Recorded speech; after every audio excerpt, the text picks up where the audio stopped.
All right, what's up, RealGM Radio? Wes Goldberg here. A little monologue to start us off the week here on a Monday. And I want to talk about something that bummed me out when I was watching some basketball this weekend. I'm watching Lakers Suns, and, the Lakers went ahead and won that game. No LeBron James in that one. But what really bummed me out was watching Kevin Durant on the bench to start the fourth quarter, as he usually is. Luka Doncic also on the bench for the Lakers, and the Suns cut the Lakers lead to 9. And then Austin Reeves hits a three-pointer, kind of bails out the Lakers in a bad possession, hits a three-pointer, gets fouled, and then has a chance to go to the line to complete the 4-point play. And you see Kevin Durant, the cameras pan to Kevin Durant on the bench by himself, sort of on the end of the bench, and he just sort of throws his hands up, puts the towel over his head, and is so visibly frustrated because it was a dumb play by Phoenix. It was a dumb play by the defense, and it just feels like no matter what, and everything that he does, it just isn't working in Phoenix. And I think he's right. Obviously, it's not working in Phoenix. They're probably going to miss the play-in tournament this year, which would be a complete disaster for the most expensive roster in the league and everything that they've done in acquiring these guys and putting this team together. And even some of their moves on the margins, which at the time I even liked a little bit, but it's just clear that this thing is not working. And before I go any further with this, I think Kevin Durant has been awesome. I think he's been awesome on the court. I think his effort on the court has been, again, just tremendous and deserves recognition, despite the bleep storm that's going on around him and just what is clearly a lost season and a hopeless thing that's going on right now for the Suns.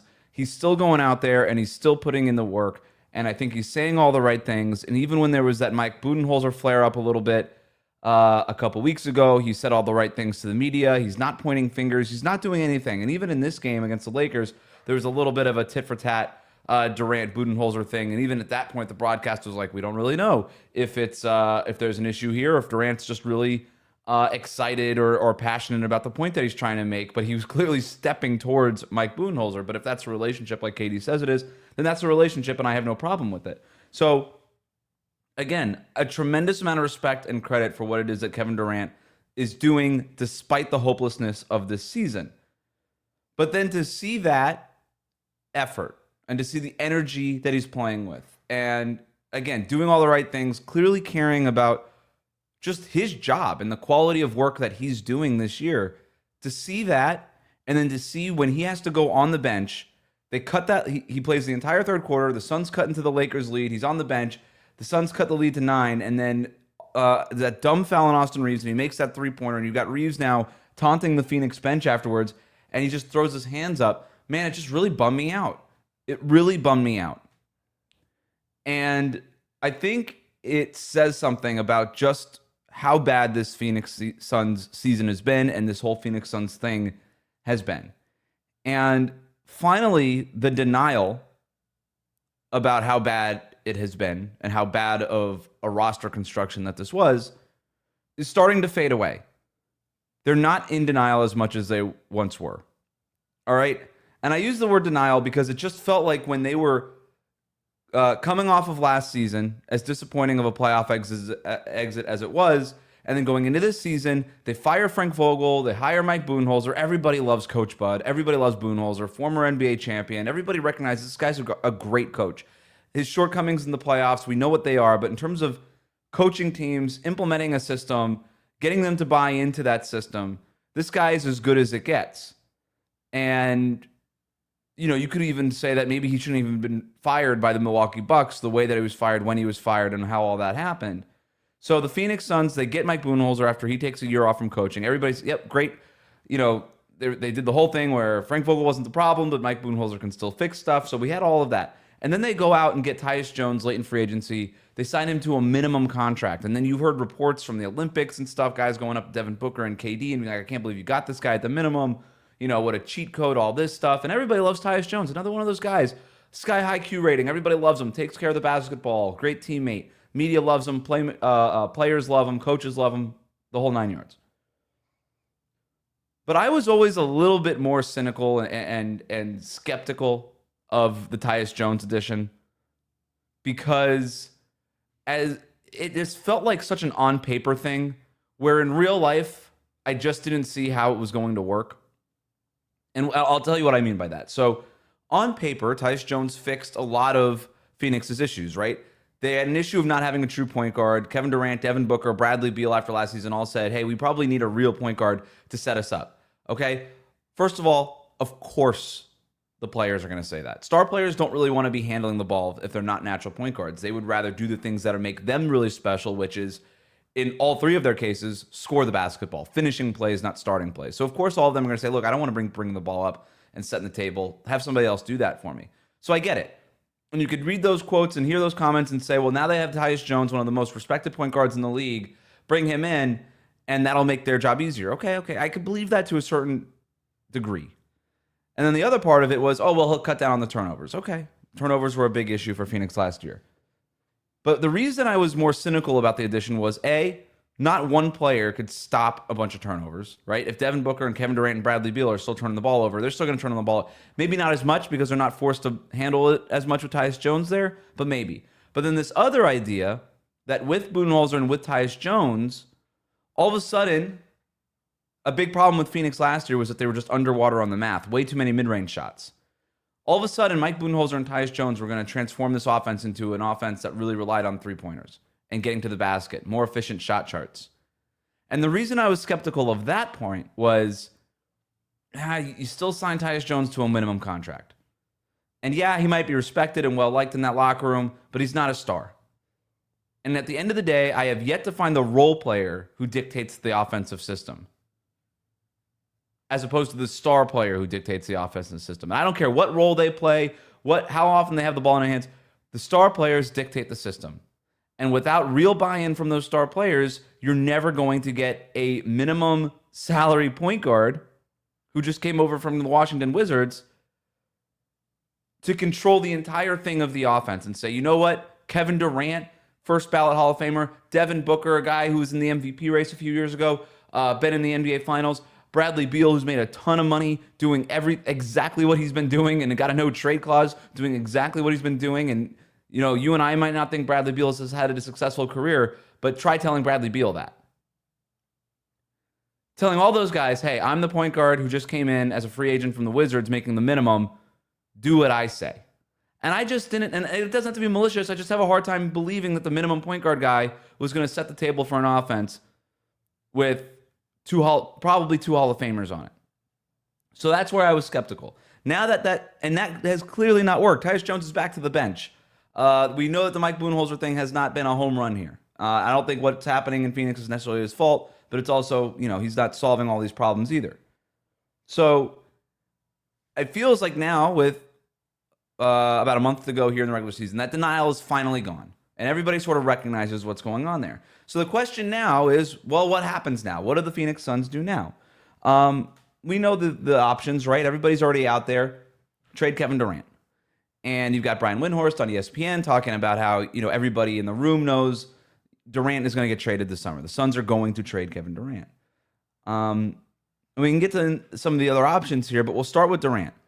And again, I love everything Kevin Durant has done, but he's 36 years old. He's going to be a free agent in 2026. This is not the same market that is going to be out there. Even when Kevin Durant was getting traded from Brooklyn to Phoenix, when they were able to get Cam Johnson, Mikal Bridges, all the draft picks, everything that they got for that. They're not going to get that. And I don't know what they're going to be looking for or what their expectations are, but they're not going to get that. So who's trading for Durant? Obviously, Kevin Durant's an awesome player, but you kind of go down the list of teams. He's making $51 million plus next season. Again, going to be a free agent in 2026. The Suns are going to want real stuff if they're going to try to rebuild post-Kevin Durant around, presumably Devin Booker and Bradley Beal, because they have to rebuild around Bradley Beal because he's got the no-trade clause. So are they going to get that kind of stuff for Durant at this point? I don't know. I look at the two teams that are mentioned the most for Kevin Durant. It's the Timberwolves and the Miami Heat, right?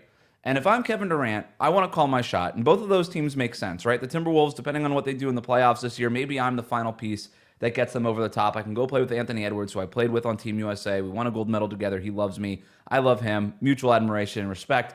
I can go play there. Cool. Maybe win a championship. With the Timberwolves, you can talk yourself into, hey, the Timberwolves could be a Kevin Durant away from being at the Oklahoma City Thunder's level. Sure, you could definitely talk yourself into that. The other team is the Miami Heat.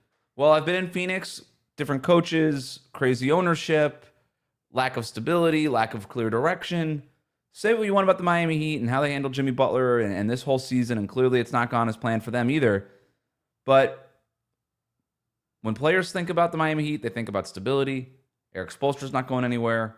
Heat culture, clear foundation, clear direction, all these things.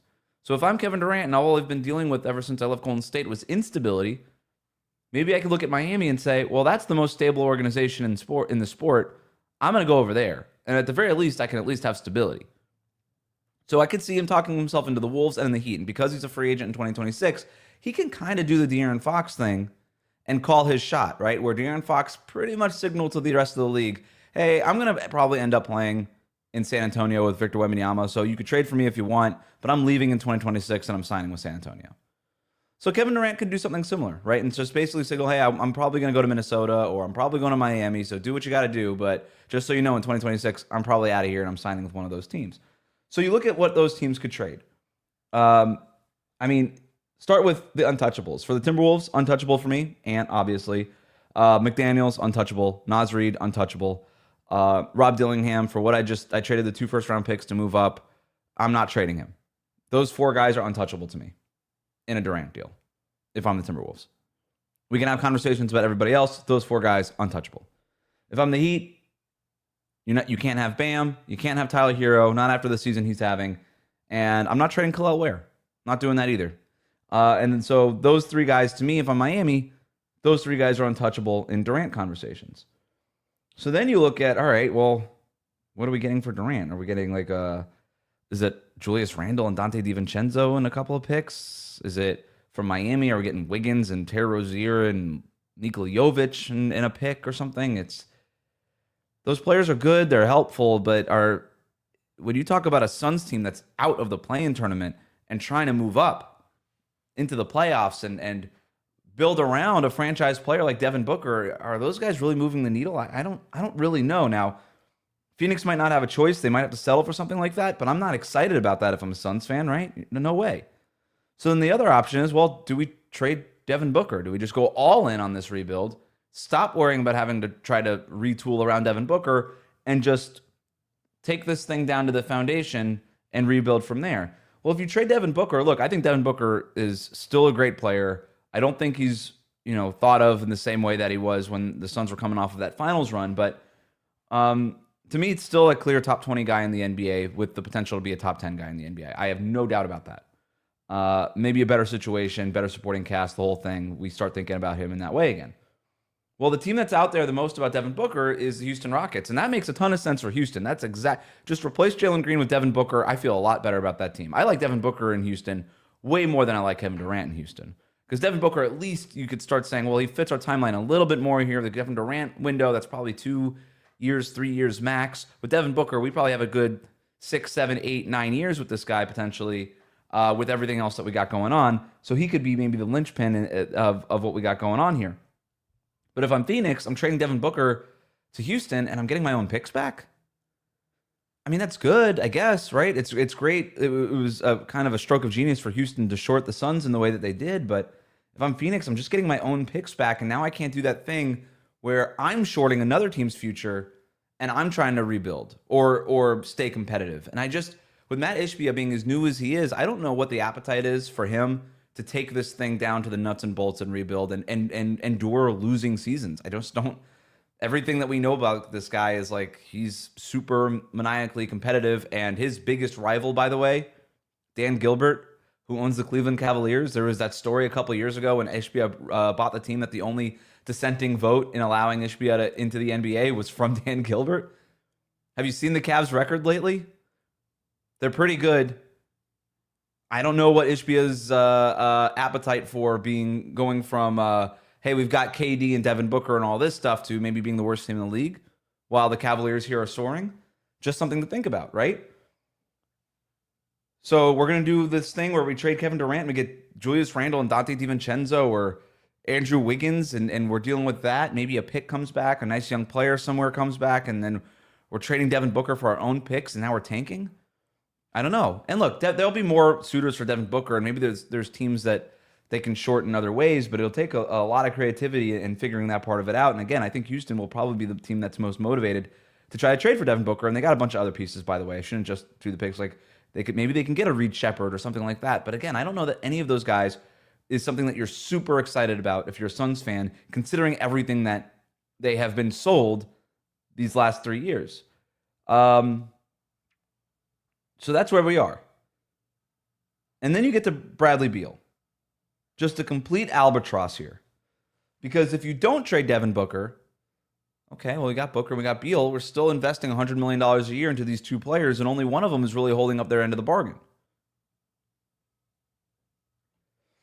And this Beal thing is a complete albatross because he's making $53.4 million next year, $57 million the year after that. He's a free agent in 2028. That last year's a player option.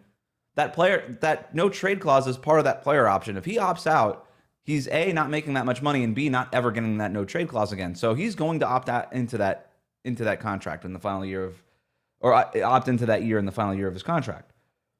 So you got Beal for another 2 years, making $50+ million a year with the no trade clause. And as we just saw, he's not waiving this thing. And if you think, oh, well, if you trade Durant and Devin Booker, Beal might waive his no trade clause then. I don't think so. He played for the Washington Wizards for years and was happy to be on that losing team.